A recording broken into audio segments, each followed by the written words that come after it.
ធ្លាប់ឆ្ងល់ទេថាហេតុអ្វីបានជនជាតិចិនខ្លាយជាអ្នកមានលឿនម្ល៉េះតើពួកគេចាប់ផ្ដើមដោយរបៀបណាហើយកសាងអាណាចក្រចំនួនតម្លៃរាប់ពាន់លានដុល្លារខណៈពេលដែលមនុស្សមួយចំនួនខិតខំប្រឹងប្រែងធ្វើការស្ទើរតែពេញមួយជីវិតហើយនៅតែជាប់គាំងនៅក្នុងវណ្ណៈកណ្ដាលដដែលហេតុអ្វីបានជាមហាសេដ្ឋីចិនបង្កើនទ្រព្យសម្បត្តិរបស់គេបានយ៉ាងឆាប់រហ័សបែបនេះតើពួកគេគិតអ្វីខុសពីអ្នកដទៃនៅក្នុងវគ្គនេះយើងនឹងបង្ហាញអំពីផ្នត់គំនិតរបស់សេដ្ឋីចិនចំនួន5ដែលជាយុទ្ធសាស្ត្រផ្លាស់ប្ដូរជីវិតរបស់គេពី0ទៅក្លាយជាអ្នកមានទ្រព្យសម្បត្តិហូរហៀមិនគួរឲ្យជឿប្រសិនបើអ្នកចង់រៀនអំពីរបៀបគិតដូចសេដ្ឋីប្រែក្លាយបញ្ហាទៅជាឱកាសរកលុយឲ្យលុយជាអ្នកធ្វើការជំនួសដើម្បីរកលុយនិងស្វែងយល់ពីអត្ថកម្បាំងដែលអ្នកមានប្រើដែលមនុស្សភាគច្រើនមិនដឹងស្ដាប់คลิปនេះរហូតដល់ចប់គំនិតទាំងនេះអាចជាគន្លឹះក្នុងការផ្លាស់ប្ដូរជីវិតរបស់លោកអ្នកជារៀងរហូតចូលយើងទាំងអស់គ្នា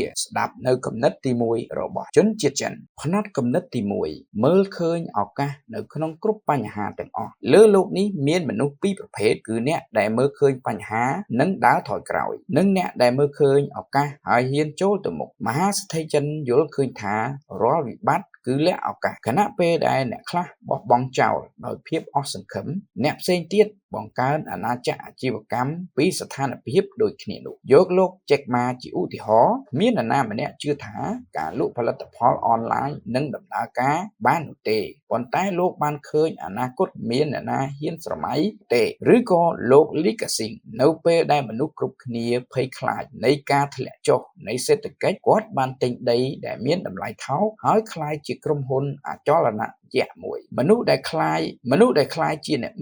មិនមានសំណាងទេពួកគេគឺជាអ្នកដែលមើលឃើញឱកាសដែលអ្នកដទៃមើលមិនឃើញតែប៉ុណ្ណោះពួកគេគឺជាអ្នកមើលឃើញឱកាសដែលអ្នកដទៃមើលឃើញតែបញ្ហាប៉ុណ្ណោះចុះអ្នកវិញតើអ្នកដឹងទេថាតើអ្នកដកថយពីបញ្ហាឬក៏ជាអ្នកប្រែក្លាយបញ្ហាជាចណ្ដើរទៅរកភាពជោគជ័យចាប់ផ្ដើមពីថ្ងៃនេះបង្ហាត់ខ្លួនឯងចាប់ផ្ដើមពីថ្ងៃនេះបង្ហាត់ខ្លួនអ្នកឲ្យមើលឃើញឱកាសនៅក្នុងគ្រប់បញ្ហាពីព្រោះពេលខ្លះភាពជោគជ័យដ៏អស្ចារ្យបំផុតរបស់អ្នកគឺស្ថិតនៅត្រង់កន្លែងដែលអ្នកខ្លាចបំផុតក្នុងការដើរទៅមុខផ្នត់គំនិតទី2រកលុយធ្វើការឲ្យអ្នកមានមនុស្សពីរប្រភេទគឺអ្នកធ្វើការដើម្បីលុយនិងអ្នកដែលរកលុយធ្វើការឲ្យគេមហាសេដ្ឋីចិនដឹងថាមធ្យោបាយលឿនបំផុតដើម្បីក្លាយជាអ្នកមានគឺមិនមែនដោយសារតែការខិតខំប្រឹងប្រែងធ្វើការតែម្យ៉ាងនោះទេពោលគឺតាមរយៈការប្រើប្រាស់លុយដើម្បីឲ្យធ្វើការឲ្យពួកគេបានកាន់តែច្រើនខណៈពេលដែលអ្នកផ្សេងទៀតធ្វើការពេញមួយជីវិតរបស់ពួកគេដើម្បីប្រាក់ឈ្នួលមហាសេដ្ឋីចិនវិនិយោគនិងបង្កើតប្រាក់របស់ពួកគេ Jack Ma មិនបានលក់ផលិតផលរបស់ខ្លួនឯងទេលោកបានបង្កើតវេទិកាមួយសម្រាប់អ្នកដទៃដើម្បីលក់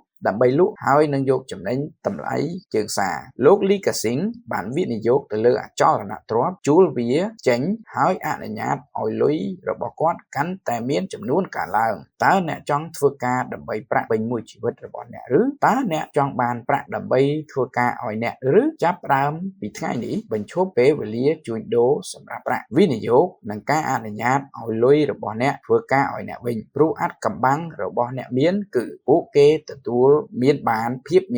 កាន់តែសម្បូរបែបទោះបីជាពួកគេដេកលក់ក៏ដោយផ្នត់គំនិតទី3កសាងអាជីវកម្មកុំធ្វើតែការងារតើអ្នកកំពុងធ្វើការឬក៏កសាងអនាគតរបស់អ្នកតើអ្នកធ្វើការជួញដូរពេលវេលាដើម្បីលុយឬបង្កើតម៉ាស៊ីនរកលុយដែលដំណើរការជារៀងរហូតមហាសេដ្ឋីចិនមិនគិតតែពីការរកប្រាក់ទេពួកគេគិតអំពីប្រភេទអាជីវកម្មដែលពួកគេអាចបង្កើតដើម្បីរកលុយឲ្យពួកគេខណៈពេលដែលអ្នកផ្សេងទៀតខំប្រឹងធ្វើការដើម្បីប្រាក់ខែមហាសេដ្ឋីចិនខំប្រឹងបង្កើតប្រព័ន្ធដែលអាចរកលុយឲ្យពួកគេបានជំនួសឲ្យការធ្វើការជាអ្នកលក់ពួកគេបង្កើតវេទិកាមួយដែលអ្នកដទៃលក់ផលិតផលឬក៏លក់ឲ្យពួកគេជំនួសឲ្យការធ្វើការជាបុគ្គលិកភោជនីយដ្ឋានពួកគេបើកភោជនីយដ្ឋានផ្ទាល់ខ្លួនហើយពង្រីកទៅជាសិទ្ធិផ្ដាច់មុខ Jack Ma មិនបានលក់ផលិតផលទេគាត់បានបង្កើតវេទិកាសម្រាប់អ្នកផ្សេងលក់ Chen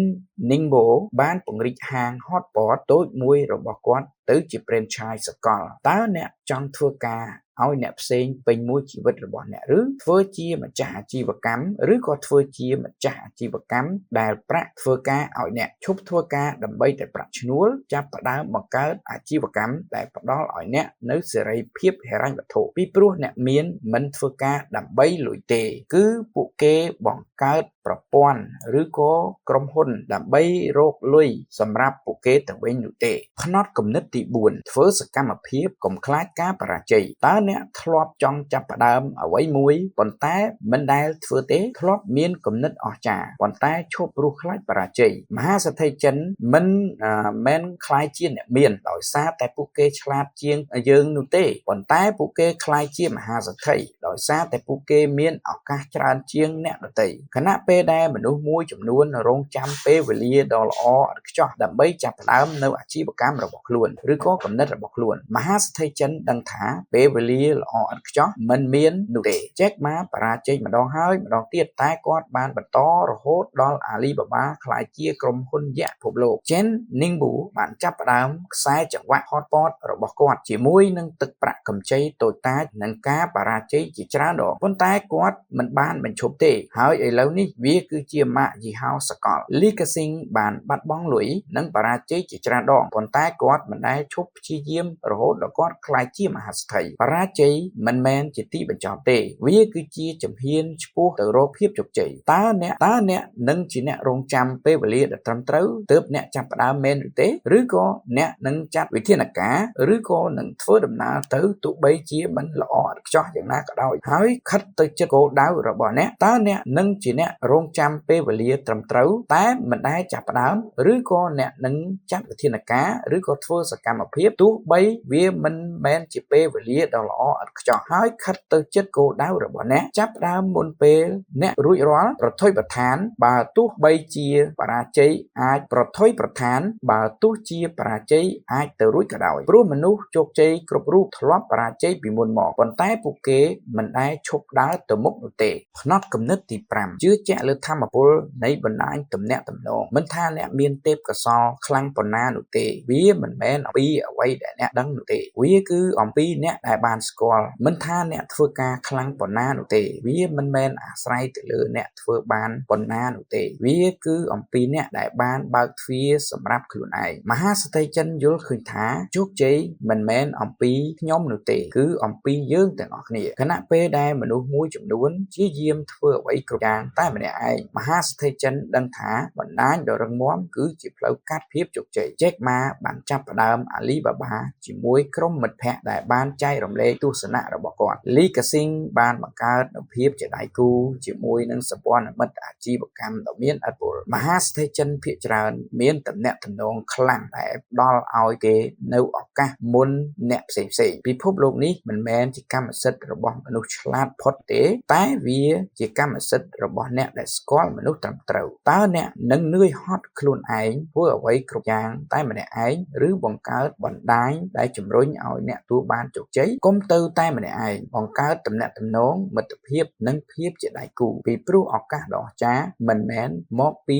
ជំនាញតែម្នាក់ឯងនោះទេពួកគេបានមកពីមនុស្សដែលនាំពួកគេមករកអ្នកមហាសេដ្ឋីចិនមិនមែនជាអ្នកមានទេដោយសារតែពួកគេកើតមកជាអ្នកមានពួកគេជាអ្នកមានដោយសារតែពួកគេគិតខុសគេនិងធ្វើសកម្មភាពខណៈពេលដែលអ្នកផ្សេងទៀតស្ទាក់ស្ទើរតើអ្នកគិតថាផ្នត់គំនិតមួយណាសំខាន់ជាងគេចូល comment ខាងក្រោម like និង share វីដេអូនេះទៅកាន់មិត្តភ័ក្តិដែលចង់ក្លាយជាអ្នកមានហើយកុំភ្លេចចុច subscribe និងចុចសញ្ញារូបកណ្ដឹងដើម្បីកុំឲ្យខកខាននៅវីដេអូថ្មីៗដទៃទៀតដើម្បីផ្លាស់ប្ដូរជីវិតភាពជោគជ័យរបស់អ្នកចាប់ផ្ដើមចេញពីផ្នត់គំនិតដ៏ត្រឹមត្រូវចាប់ផ្ដើមថ្ងៃនេះហើយអនាគតរបស់អ្នកនឹងមិនដូចដើមឡើយសូមអរគុណសូមជម្រាបលា